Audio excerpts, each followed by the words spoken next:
சென்னையில் பிரபல திருமலா பால் நிறுவனத்தில் பணியாற்றி வந்த மேலாளர் நவீன் நேற்று முன்தினம் சடலமாக மீட்கப்பட்டார்.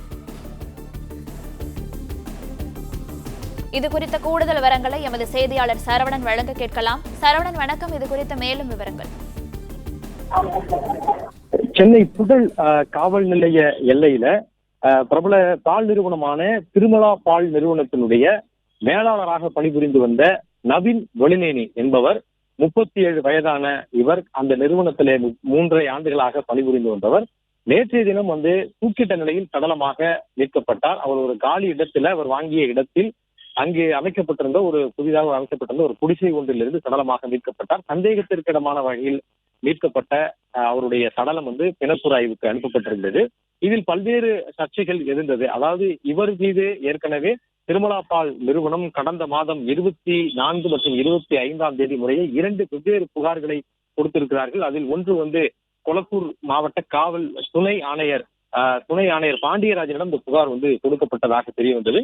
இந்த புகார் தொடர்பாக நவீன் பொல்லேனியிடம் விசாரித்து வந்த நிலையில் அதை ஒரு 2 வார காலமாக இதில் வழக்கு பதிவு செய்யாமல் இருந்தது. இந்த விவகாரத்தில் கொளத்தூர் காவல் மாவட்ட துணை ஆணையர் பாண்டியராஜன் திடீர் விடுப்பிலும் சென்றிருந்தார். நேற்றைய தினம் இந்த மரணம் நடக்கும்பொழுது அவர் விடுப்பிலும் இருந்திருந்தார். இந்த நிலையில் தான் அவரை சென்னை காவல்துறையினுடைய தலைமையிடத்தில் அறிக்கை செய்வதற்கு காவல் ஆணையர் அருண் உத்தரவிட்டிருக்கிறார். இந்த நிலையில் அவர் நேரடியாக காவல்துறையினுடைய தலைமையகத்தில் அவர் தற்போது அறிக்கை செய்திருக்கிறார். அதன் தொடர்ந்து அவரிடம் இது குறித்த விளக்கம் கேட்கப்பட்டு வருவதாக கூறப்படுகிறது. இந்த விவகாரத்துல என்ன நடந்தது, அங்கு வந்த புகாரின் அடிப்படையில் எப்பொழுது விசாரணை நடத்தப்பட்டதா என்பது குறித்த விளக்கம் கேட்கப்பட்டு வருவதாக கூறப்படுகிறது. ஏற்கனவே இது தொடர்பாக காவல்துறை ஒரு விளக்க அறிக்கை ஒன்றையும் நேற்று மாலை வெளியிட்டிருந்தார்கள்.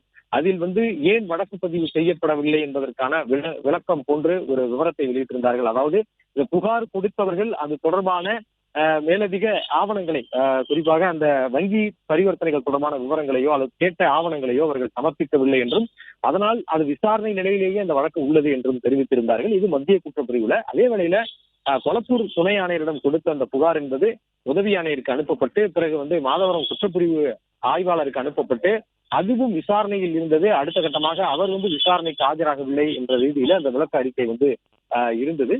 இந்த நிலையில் தான் இது தொடர்பான பல்வேறு குழப்பங்கள், அதில் விடை கிடைக்காத கேள்விகள் அந்த விவகாரத்தில் இருக்கிறது. காவல்துறையினர் அழைத்து விசாரித்தார்கள் என்று கூறப்படும் நிலையில காவல்துறை அடுத்த நிலைக்கு 2 வார காலமாக வழக்கு பதிவு செய்யாமல் இருந்தது ஏன் என்பதற்கான முழுமையான விவரங்கள் இல்லாமல் இருந்த நிலையில் அந்த காவல் மாவட்டத்தினுடைய துணை ஆணையர் பாண்டியராஜன் அவர் இது குறித்து விசாரித்ததாகவும் கூறப்படுகிறது. எனவே அவர் இந்த சம்பவம் நடக்கும்போது விடுப்பிலும் சென்றதனால இது குறித்து அவர் மீது குற்றச்சாட்டு இருந்ததனால் இணை ஆணையர் தலைமையில இது குறித்து ஒரு விசாரணை நடத்துவதற்கு நேற்றைய தினம் ஒரு உத்தரவும் பிறப்பிக்கப்பட்டிருந்தது.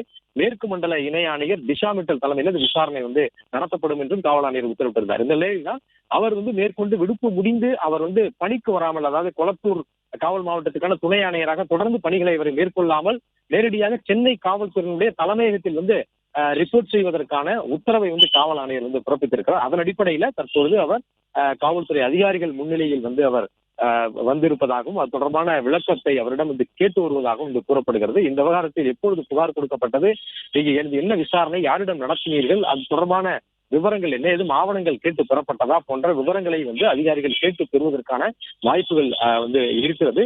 இது தொடர்பான என்ன விசாரணை எடுக்கப்பட்டிருக்கிறது, இதில் அதிகாரிகள் மீது எதுவும் கேள்வி இருந்தால் பிறகு துறை ரீதியான நடவடிக்கை எடுக்கப்படுவது குறித்து பின்பு ஆலோசிக்கப்படும் என்றும் அதிகாரிகள் தரப்பிலிருந்து கூறப்படுகிறது. பிளே ஸ்டோர் மற்றும் ஆப் ஸ்டோரில் இருந்து பாலிமர் செயலியை QR கோடு மூலம் பதிவிறக்கம் செய்யுங்கள்.